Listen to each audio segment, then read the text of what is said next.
started. Excellent. Okay, we are a few minutes past, so we can go ahead and get started. I do believe that we'll have some other folks kind of jump in and join us along the way.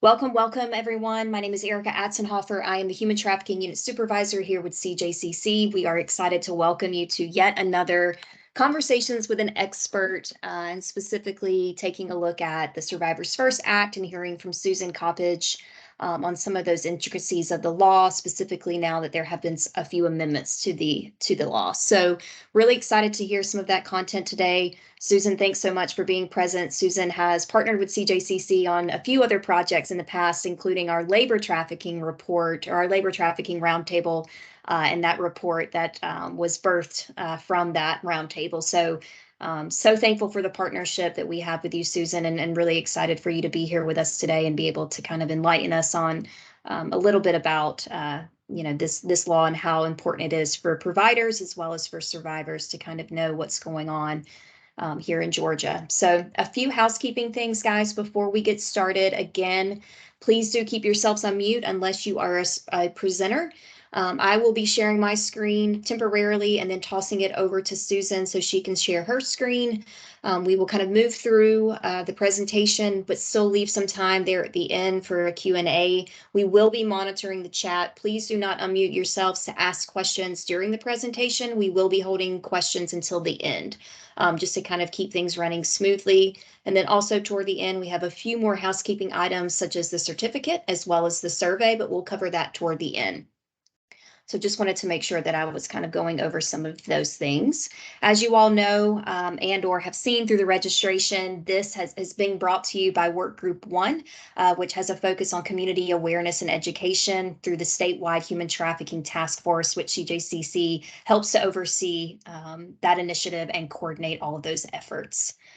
So just wanted to make sure that we are kind of giving a little bit of context. I do want to just quickly mention, as a disclaimer for all of our presentations, we do like to just let folks know that, of course, the content can be a little bit sensitive and at times a little bit heavy. So at any point during the presentation, if you find yourself needing to step away, take a breath, take a break, please feel free to do so. We also have staff here at CJCC that you certainly can reach out to kind of follow up with if you have any questions. And then, of course, if you need to connect directly with Susan toward the end of the presentation, we'll provide that contact information so you can connect and ask those any inquiries. And that's pretty much it for me. So I think that we can go ahead and get started, Susan. So I'm going to stop sharing. I'll toss it back over to you, and then we can get going.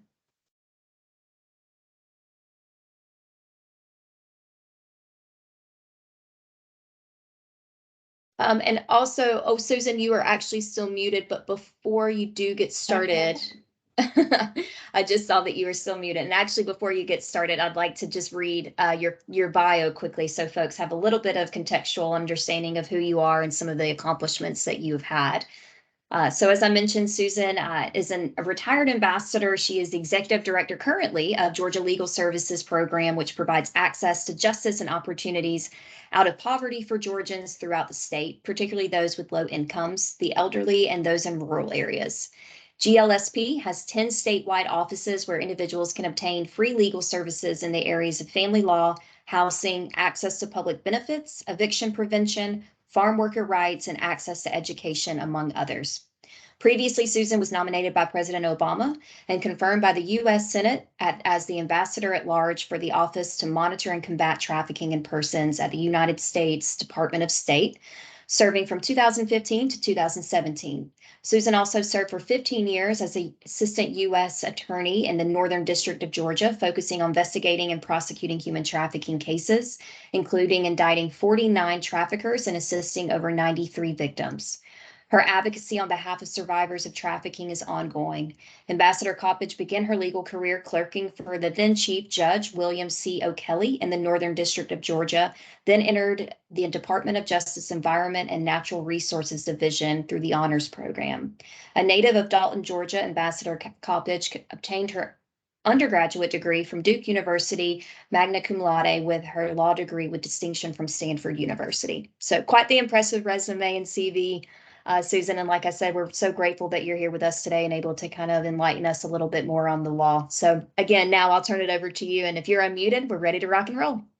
I think I'm unmuted, and I want to thank CJCC, Erica, Carla for inviting me to speak and for hosting this session on Georgia's vacatur relief and the Survivor First Act.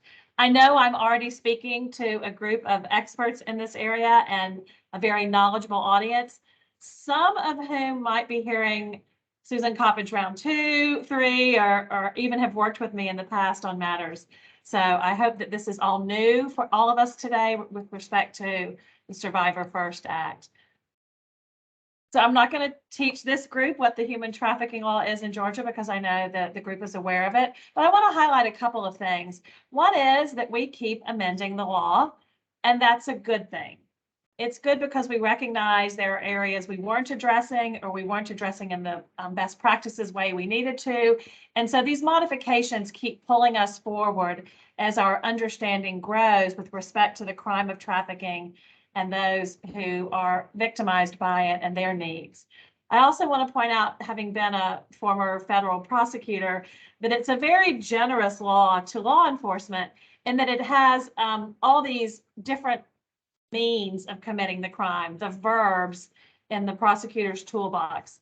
So recruit, entice, harbor, transport, etc., are all actions that an individual can take that can cause them with the other elements to commit the crime of trafficking. So it's a very friendly law to law enforcement in terms of proving what we know is a very challenging crime to prove. And also the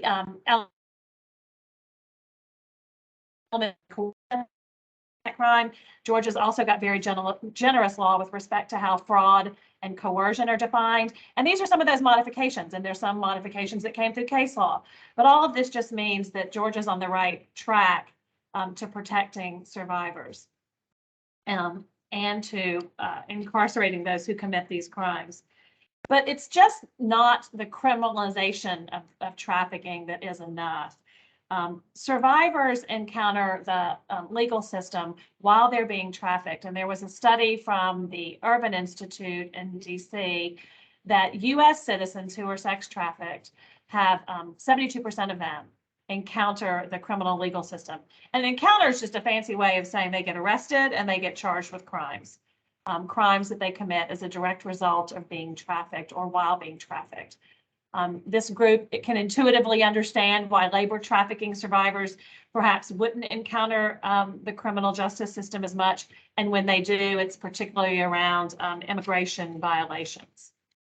There's also been a study done by the National Survivor Network asking survivors what their experiences with the criminal justice system were. And 91% of those who responded report having been arrested while being trafficked. You can read these other statistics, but the one that stands out to me is that over 40% were arrested 9 times or more. And for the enlightened law enforcement officials on this call, or for those who work in this area, there might be a question of, well, if they encountered law enforcement, why aren't they reporting this crime? But maybe the question should be, when they're encountering law enforcement, what about our justice system is preventing survivors from coming forward and talking about this crime?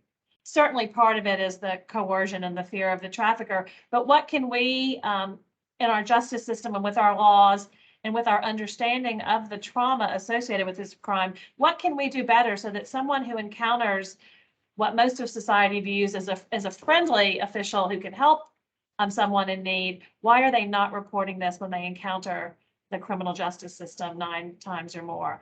And obviously it's pretty intuitive for this group as well that most of these arrests are for prostitution, but they're also arrests for other crimes that we'll talk about as we go through the presentation today. So Georgia's Survivor First Act was intended to look at what do we do when the criminal justice system has prosecuted trafficking survivors. It was enacted in 2020 and it was modified in 2022. And there's a restriction provision and a vacatur provision, which is why there are 2 different sites to the Georgia Code. But essentially you can vacate a conviction if the conviction was a direct result of being trafficked. I call that the magic language. You have to prove that the conviction was a direct result of being trafficked. And that's the 1710-21 vacatur provision in the Georgia Code. But then you can also restrict access to your criminal record if the arrest occurred while you were being trafficked. And with record restriction, law enforcement and the courts would still have access to the criminal history, but the general public would not, such as employers or landlords who were looking at criminal history to determine whether to rent housing to someone or to hire them. And the goal with both of these is not to penalize survivors, to recognize that they should not have been criminalized by the system, and to help them heal and remove these barriers that I just mentioned to employment, housing, and other opportunities. When I was the ambassador, I had a chance, thanks to former Georgia Attorney General Sam Owens, to address the National Association of Attorneys General in 2016. And in 2016, we were raising this issue of the need for vacatur, also called record restriction or expungement. And we talked about a particular case that I had at that time, a woman I had met and heard that she had run away from home at 14, and she had been trafficked for the next 13 years. And over those 13 years, she had 20 different traffickers, and they had advertised her, obviously, on the internet and verbally and physically abused her.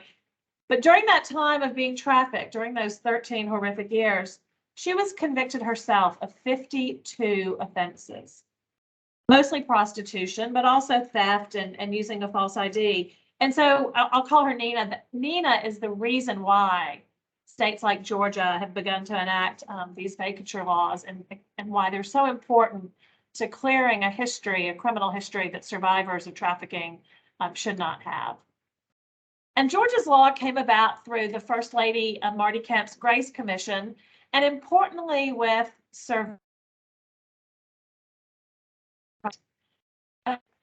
those of us who have been in this area for a long time, I've been prosecuting these cases since 2000. We have evolved as we understand more about trafficking. And another area that I was passionate about while I was the ambassador was incorporating survivor voices in our policy making. Because who can better help us understand what survivors need than survivors themselves? So survivors had input into Georgia's Survivors First Act, which is a great accomplishment here in the state. I want to talk briefly about the amendments that came this year. The first was that vacatur petitions. Previously, you had to wait 6 months if you had a misdemeanor or a year if you had a felony after your sentence was completed. The problem with that was sometimes probation lasts many years, and so survivors were having to wait to clear their criminal history. So the change this year said that vacatur petitions can now be filed at any time after conviction.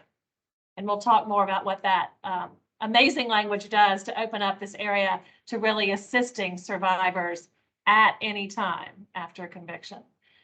There was also trouble collecting the fines and fees that were supposed to be reimbursed to trafficking survivors who had been convicted. And so the legislature designated that the Georgia Crime Victims Emergency Fund would be the place that would pay those fines and fees back to a survivor if their conviction is being vacated.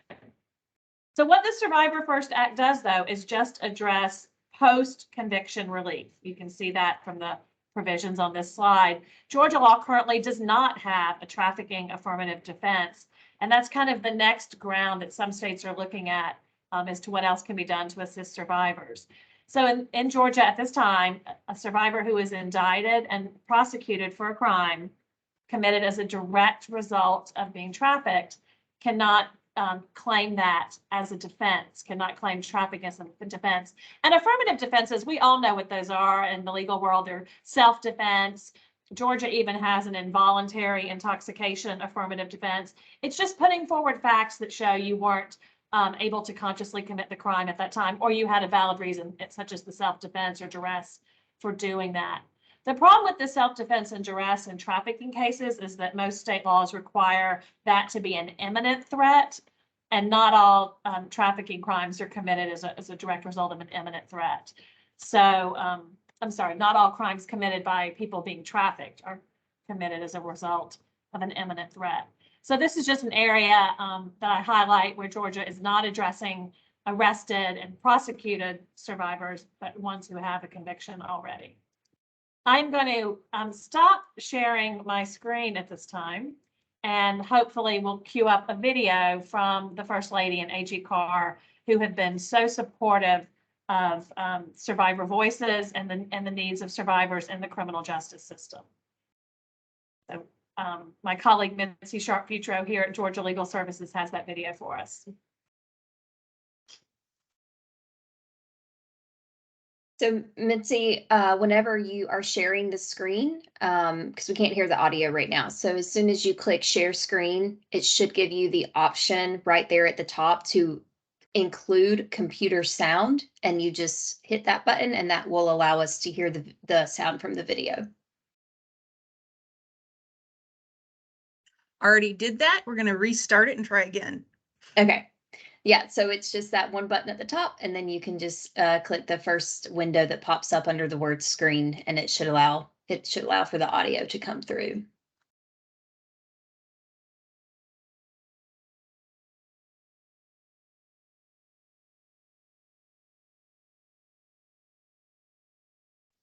And if that doesn't work, Mitzi, I can.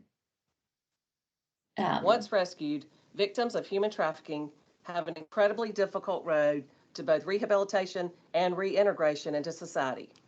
And some victims still carry around the weight of a criminal record while trying to heal from the trauma they've experienced. That's why Governor Kemp and I worked with Attorney General Chris Carr and members of the Georgia General Assembly to institute the Survivors First Act, creating pathways for survivors of sex or labor trafficking to clean up their Georgia criminal history. The Survivors First Act gives a trafficking survivor the opportunity to do one of two things: have their conviction essentially erased if the conviction was a direct result of trafficking, or to restrict access to their record if the arrest happened while they were being trafficked. It is our hope that these new remedies will help victims heal by removing barriers to employment, housing, and other important steps towards rehabilitation. If you've been convicted of a criminal offense while being trafficked, or as a result of being trafficked, you may be eligible to petition for relief.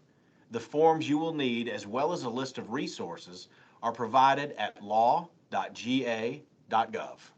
With these remedies, we can and we will continue taking important steps to end human trafficking and ensure the state of Georgia is a safe haven for those who have been victimized.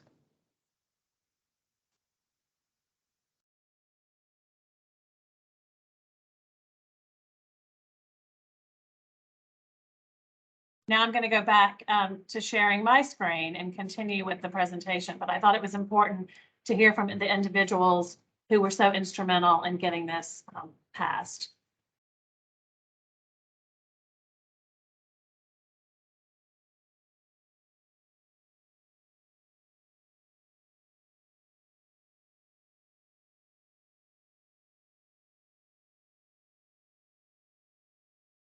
So I think it jumped back to the beginning of my slide, or no, we're on the vacature. Excellent. So as we talked about, the vacature is the direct result of, and the record restriction is while being trafficked. And I've already mentioned that the eligibility now is at any time.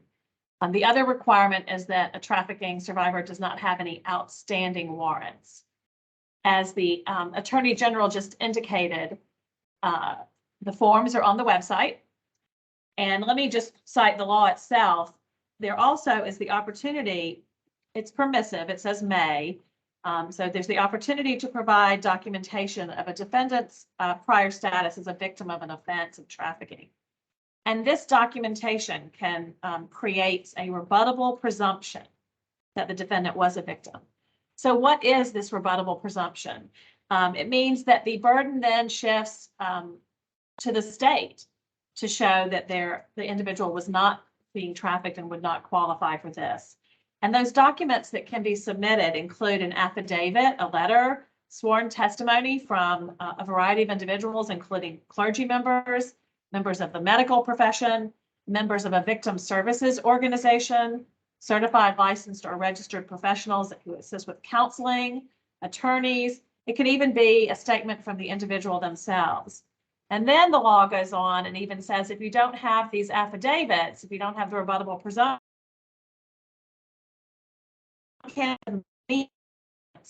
that the court determines is of sufficient credibility or probative value. So again, the law is very generous as to what can be submitted. State documents that show the conviction of the trafficker could be submitted. And then once this petition is filed, the district attorney who prosecuted the original case, the original crime for which the trafficking survivor was prosecuted, has options. They can not respond at all. If they're silent, then the judge grants the vacatur or the record restriction petition. Or the district attorney can object, and if they object, there's a hearing within 90 days where the burden shifts back to the trafficking survivor to establish by preponderance of the evidence that they were trafficked, and that's why they committed this crime. And then the judge can grant the petition once the hearing is held. I didn't include another option, which is the district attorney can consent at any time. So if you're working with survivors, think about how you would support their case for vacatur of their past criminal records. You want to identify potential witnesses. We already mentioned a few from the law that are encouraged. I've worked with victim service organizations, including Street Grace, who I'll talk about later, who has a survivor justice project where they assist survivors in finding the documents and the individuals they need for these vacatur petitions. You gather these affidavits or official records. At the very last moment, you gather the criminal record, because it has to be done, I believe it's within 48 hours of filing the petition so that it's current for the court to see any current criminal history. And then you prepare, this slide has been used to help lawyers before, you would prepare your client, you would prepare the survivor for the process. I would also recommend using experts if you're in a jurisdiction that doesn't have a lot of trafficking cases, and using experts to explain to judges and potentially prosecutors, how trafficking works in the real world, that traffickers really exert controls to commit either commercial sex acts or labor against their will. And then just like a survivor can't say no to the trafficker for those areas, the trafficker says, use, someone older's ID, so you have a false identity charge, or take these drugs so you can better cope with the hours that you're working, or sell these drugs because we need more money than you're bringing in from the other forced labor, then those crimes can't be really consented to either. And that's the whole point of the vacatur provision. And I think experts are in a really unique position to be able to explain that to a court. And throughout this whole process, you want to keep in mind that we need to be trauma-informed and survivor-centered in our efforts. I'll reference again that distrust of the legal system. That's why when survivors encounter law enforcement, they aren't coming forward. What can we do as law enforcement or with our laws and our justice system to better equip them to share what's going on? I have a tale of two officers, and this is a long time ago. I've been in this area for a while. So back in 2007, we prosecuted a trafficker in the federal courts who had driven his girls up to Cherokee, to the casinos, to work up there, and was bringing back a van full of women when he was pulled over for a traffic violation. And the officer in 2007 at that time probably hadn't had anti-trafficking training and didn't know what to do. So she handled the traffic violation and sent the car full of women on with the trafficker. Approximately a year later, that same trafficker, with some of the same women and probably some different, was shopping in Sandy Springs at a strip mall. And the person in the strip mall thought it was odd that the girls were required to have another girl in their dressing room with them. They couldn't be left alone in the dressing room. So the storekeep called the department, and they had probably had how to investigate a trafficking training at that point. And they separated everyone.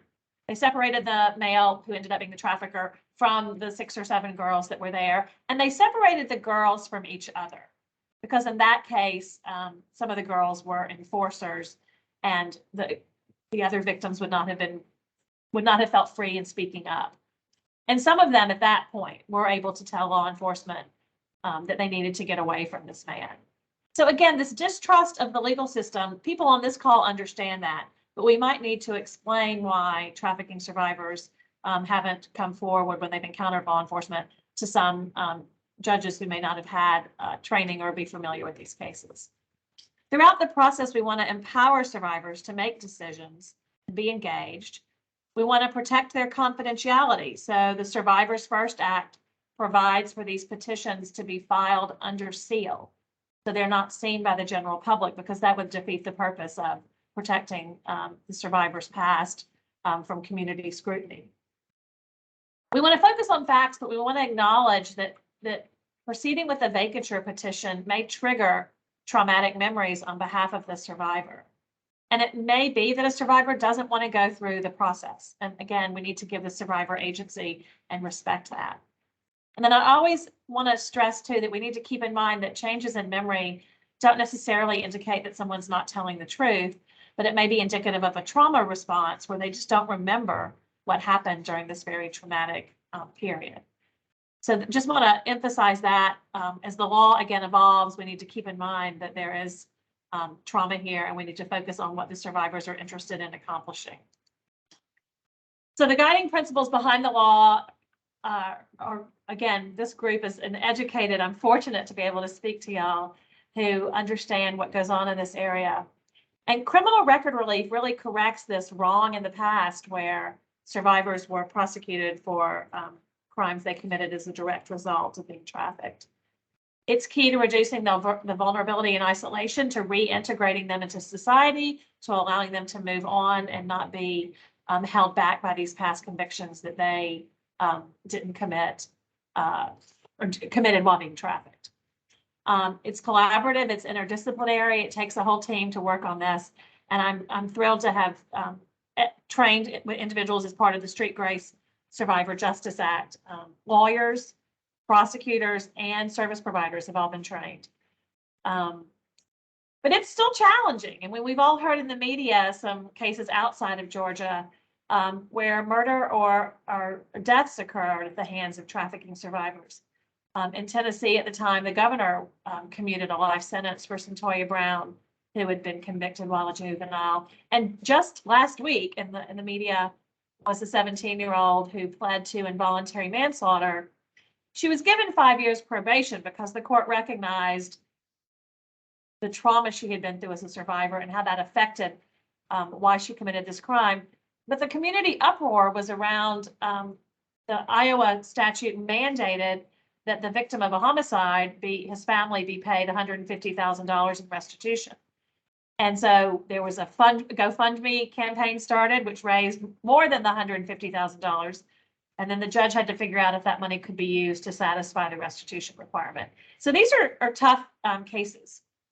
In Georgia, the vacatur law, the Survivors First Act, has been used. These are anecdotal stories. This is not a statistical analysis of what's been going on, but just what I know from being involved in this area.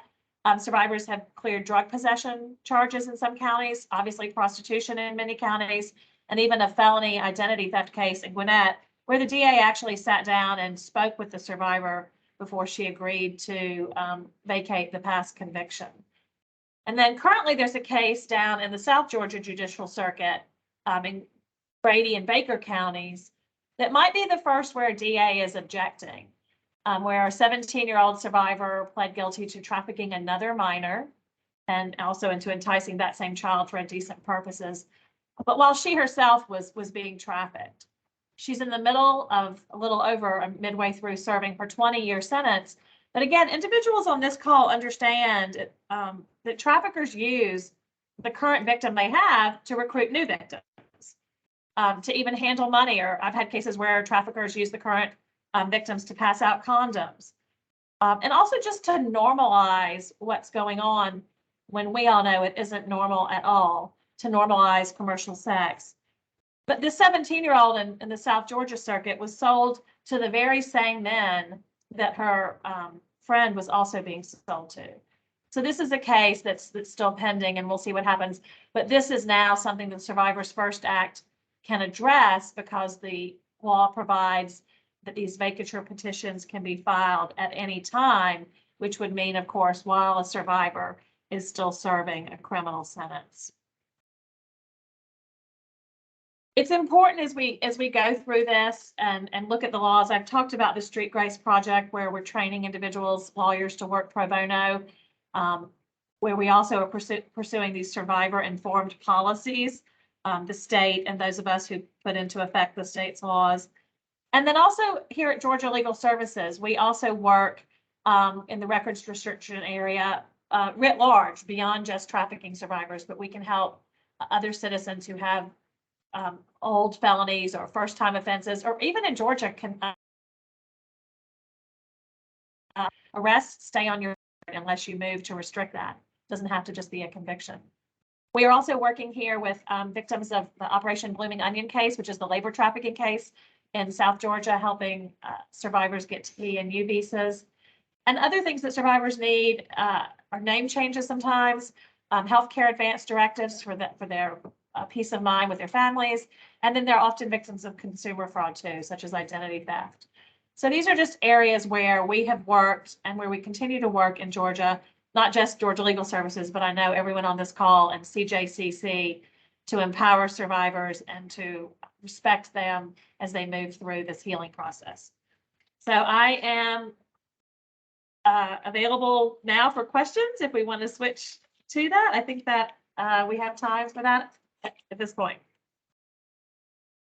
That's perfect, Susan. Thank you. I did just want to clarify, because I know that Lindsay Cheatham, who is the statewide advocate, victim advocate here at CJCC in my unit, has also kind of been taking a look at the law and really trying to kind of understand it and what it means for her as a victim advocate and helping survivors access this information. So I do just want to clarify, because I think that one of the amendments that just recently happened for this specific law was the amount of time that had to pass in order for a survivor to be eligible, and or if the survivor was already incarcerated. It sounds like there was maybe some language previously where their conviction, I guess, had to, or their sentence had to be carried out fully before they would be eligible for vacatur. So Right, I did address that on one of my slides, that it used to be 6 months for a misdemeanor and a year Right. for a conviction, but those time constraints were removed by the amendments that passed just this year. I think they went into effect in May or July, and so now they can be filed at any time. Sure. And that's great, because I know that we've had some internal conversation about that. So I just wanted to highlight that change, because I think it's really important for victim advocates to be knowledgeable that that has now occurred, making this a little bit easier for victims to be able to get that information and then hopefully move forward in a way that serves them. So if folks have specific questions, you are welcome to drop those into the chat at this time. Alina as well, I believe, as Mitzi are monitoring the chat and will help us kind of weed through any questions that you guys specifically have. Also, if your chat function, I don't think. Go ahead, Susan. Sorry, I don't think I got to my last slide, which had my contact information, but maybe I did. But I'm at GLSP now, so it's scoppedge@glsp.org if anyone needs to reach me. And Susan, if you'd like to drop that into the chat, that would be great. So folks can maybe copy that and save it into their directories if they need to contact you after. And I believe that maybe some folks are having some issues with the chat function. So if you, for whatever reason, are not able to access the chat, you're welcome to unmute yourself and ask your question. I know that sometimes Teams acts funny and gives us a little bit of trouble.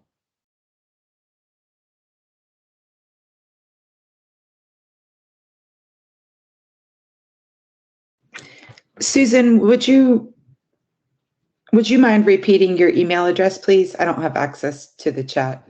Just the last part of it. I got the S Coppedge. Yeah, it's scoppedge@GLSP, so Georgia Legal Services Program.org. Thank you so much. Thank you. Okay, I have a question. So, my name is Bharat. I'm with the Criminal Justice Coordinating Council as a research analyst. And this law, is this something that's recently passed, or is it in the process of being passed? And if it's in the process of being passed, is there like a um, kind of a for lack of a better way of putting it, a point where like because sometimes with new laws being passed, there's sort of a grace period to allow the changes to be made. Is there anything along those lines?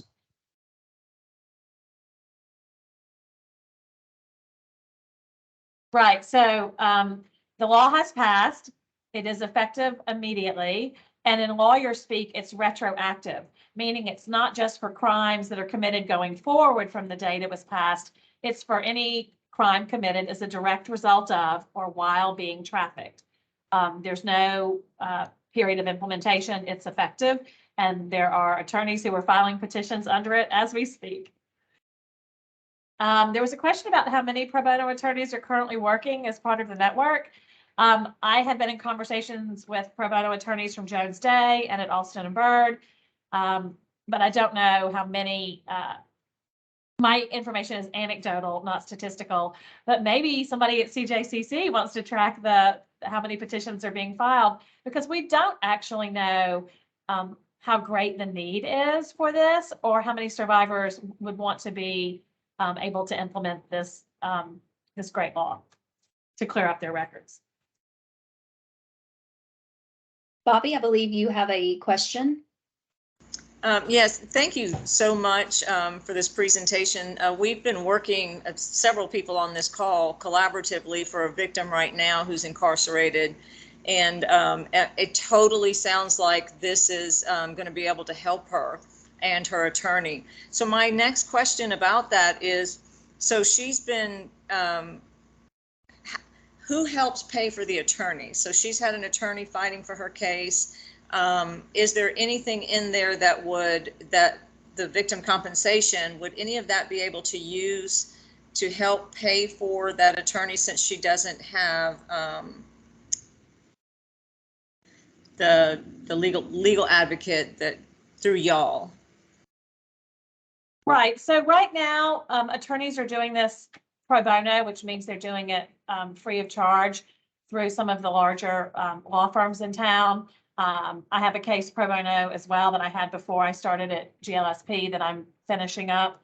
But there isn't the provision of an attorney by the statute or under the law. So under criminal law, you're entitled to an attorney, and the state will pay for an attorney because your freedom is being deprived ultimately if you're convicted. So there's public defenders who represent those who are charged. But once a conviction happens or a plea, then there's no provision to pay for an attorney for the Vacatur Act. But I would connect you either most likely to Street Grace is a place to start looking for attorneys who are volunteering for their Survivor Justice Project. Great, thank you. And just as a disclaimer, I'm on the board of Street Grace. So that's why I know that they're doing so much in this area, and I have done trainings for them. There may be other organizations as well. The Georgia Justice Project is here in Atlanta. Georgia Legal Services does record restriction. So it just depends on the nature and complexity of the case. Thank you very much. Susan, I have a question from Leslie Lamb. She is traveling and her internet's a bit spotty, so hopefully I understood her question completely. But she was dealing with a case where the victim, I believe, was from Georgia and was moved by her trafficker to one of the Carolinas. And she was stopped. Obviously, the trafficker was charged, but so was she due to, I think, a stolen vehicle charge. And so they're dealing with that. And her question was, how do they partner with like a different state when dealing with, just getting that individual the resources and, of course, the help that they need. More speaking of that process. Hopefully that was your question. Yeah, there's a Survivor Alliance network that's national, and I actually know attorneys who are members of that in North Carolina, but it may be that you said the arrest may have happened in the South. Barbara Brown, who's with the Criminal Justice Coordinating Council, is based in South Carolina. She might be able to provide you some connections there. But it really, unfortunately, right now is kind of an informal word of mouth network where you find the help. But if you need that, please send me an email and send Barbara Brown an email, and we'll start that process of looking either. And I've got North Carolina covered, and I think she could cover South for you. Perfect. Thank you. We also have a question from Samantha. Her hand is raised. Samantha, feel free to unmute yourself. Hello, my name is Samantha Moore Valentine, and I currently serve as a CPSP. I'm a professor. However, within the last 2 years, I started doing more advocacy work. And in the service, how do we support? One of the things that I recently came across is one of my clients actually married her sex trafficker because it kind of wasn't a choice. She wound up getting pregnant. They wound up having children. She's older now and has been trying to get away. She fled from the state of Florida and came to the state of Georgia. However, then she started trying to go through the process of getting a divorce. However, the issue is explaining her story and then them actually believing her. But then, you know, he's like using the police to harass her by saying, you know, I want to see my kids. And they're doing like these random safety calls to her home. She's pretty much lost everything. But the concern is the lawyer that she has is not skilled in anything pertaining to this. And he was, you know, just recently threatening her, saying she has to come back and bring the kids back to the state of Florida. However, through the kids' therapy, they just disclosed that the same father has been sexually abusing them. So she doesn't want to go back. She doesn't want to take her kids back to that. And, you know, she's trying to start fresh. But again, you know, like they're telling her like, oh, he wants to see his kids. But here in the state of Georgia, we have an open investigation, but they're like, oh, well, it doesn't matter. We're going to put this into the divorce thing that he has to see them. But the kids have triggers every time he speaks to them. So it's kind of like one state versus the other versus an attorney who is only helping her with the divorce and has no clue about sex trafficking and all the things that occurred that got her pulled away from Georgia and her family to begin with, and you know, just involved with this entire thing. And how do you help with, I know that's this complex situation. I'm so. No, it is, but you know, if she's income eligible, she can call Georgia to help with violence situations and potentially wait, family custody. You broke up for a second. You said she can call who? Georgia Legal Services, where I work. If she's income eligible, it has to be a certain low income need. If she can afford her own attorney, I would suggest that if the survivor wants you to, that you sit down and help educate that attorney about what happened. You know, you'll have to figure out what the survivor's preference is for how that gets handled, but she needs to share with her attorney the background. Otherwise, he can't advocate for her in the full way that she needs. But yes, as we all know, in these cases, there can be some really tense family law issues that arise. And we all know traffickers use children to continue to control and harass current victims and former survivors. So it's a very challenging area, but I would suggest, you know, sitting down with your survivor and asking her how she wants to proceed, but that someone who's advocating for her in the family law courts needs to know the full situation. Okay, because like he pretty much told us like Florida would have jurisdiction and it's nothing that like persuaded her not to go with a lawyer from Georgia, but yet charges her like $250 every call or to send an email. So she's just kind of lost hope at this point and doesn't feel as though she can do anything. But she's a resident and been in the state of Georgia 2 years now. What county does she live in? Richmond County. Okay, so you can have her call Georgia Legal Services down in Richmond and see if she qualifies. I can't give legal advice right now because I Right. don't know the whole situation. But but I want you to connect with someone other than this attorney who might be able to give you options. Okay, great. Thank you so much. And Samantha, Mitzi dropped I'm sorry, Mitzi dropped our intake line into the chat. If you can see that, it's 833-457-7529. yeah, that's what I was just gonna mention that as well, that Mitzi dropped that into the chat. And Susan or Mitzi, if you all don't mind dropping the link to the direct law in the chat as well, so folks can just kind of bookmark that if they'd like, just to find it on the General Assembly website, just so they can kind of read through all the details if they're interested in doing that. That might also be helpful for folks that are looking for a bit more information. Okay, Mitzi, can you put in the 2 OCGA sites that are on slide 8? Thanks. All right. Other questions that you guys have for Susan while we have her for the next few minutes? And I appreciate all the questions that you guys have brought forth so far. This is great. I'm so grateful because sometimes when you do these Zoom calls, you're not even sure anyone's listening. So I love this. Thank y'all for being so interactive. We're all ears, Susan, all ears. All right, if there are no other questions, and like I said, if you do not have the chat function, you're welcome to unmute yourself and ask, because I know that's missing from some folks from their platform. Oh, Brett, do you have a question?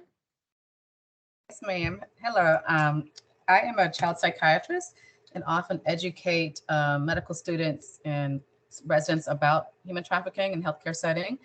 And the last time I did a training, the medical students asked a lot about how do you get services for kids or adults who've been labor trafficked. I'm familiar with Tapestry, but I'm not familiar with the Georgia Legal Service Program. Can you tell me a bit more about what, I guess I'm on your website, but I don't see specific information about trafficking. So can you tell me a little bit more? Yeah, so it'll be called the Farm Worker Rights Program here at Georgia Legal Services. And it's for those individuals who have been labor trafficked in agricultural, but agricultural has a very broad definition. And if it happens to be labor trafficking in another area, there are other nonprofits that we can refer you to. If it's individuals who aren't U.S. citizens, the Georgia Asylum and Immigration Network, or GAIN, is an excellent resource for services. And I think if it's not agricultural, that Georgia Legal Services can direct you to other organizations as well, just depending. Our funding gets based on different types of trafficking and different age groups. So depending on the factual situation, it would be a different organization that would be able to assist labor trafficking survivors. Okay, thank you. Thank you. Thanks, Brett.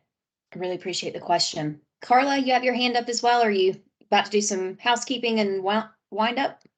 I just have a quick question. Susan, for a community person like a clergy member or someone who has contact with a human trafficking survivor, how can they access help for the vacatur? Would that be to go through someone like Street Grace or? Yes, I didn't hear. I think you said a community member. If you're a community member, like a clergy person or someone that's not maybe as tied in to victim services. Yes, yeah, they can. Yeah, I would suggest they reach out to Street Grace and ask about the Survivor Justice Project there. Street Grace is supporting a vacatur petition I filed, and they were able to connect me to experts. And then they, as a nonprofit organization that assists survivors, is able to file one of those affidavits that the court looks on favorably as creating a rebuttable presumption. But the clergy member can also file that affidavit. The forms are on the AG's website, and they have forms for people to do pro bono and for themselves. So if they wanted to try, it's easier than your taxes, but it's still an intimidating legal process for some individuals. But the forms are there if the clergy member wanted to walk through and see if he could assist the survivor doing it on their own pro se.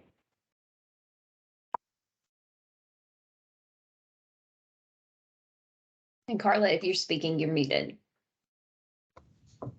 I am not, but I will say thanks everyone for coming. We appreciate you all being here. If there are no more questions.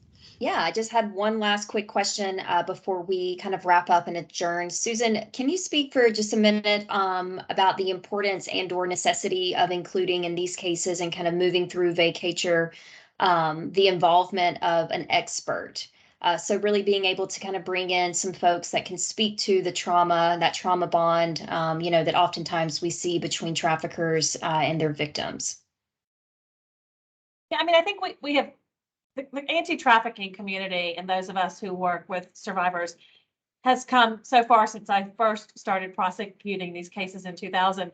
And in 2000, I was educating judges by just handing them articles, anything I could find. Now I know the state and their prosecution uses experts in a trafficking case to help explain, that question of why they stay, why they don't leave, why they don't seek help from law enforcement if they're encountered by them, if they're arrested by them. So I think that the expert can just be vital in helping a judge understand. I always say judges are some of the most privileged members of our society, right? And they understand their rights. They have access to people that can help them. And so sometimes it's really hard for a judge to understand why someone doesn't seek help, get help, leave, take care of the situation, because it's not very relatable to most judges. In the case I have, the judge was talking to the survivor about her experience and why she was still with the trafficker. And she starts to tell the judge that she's afraid.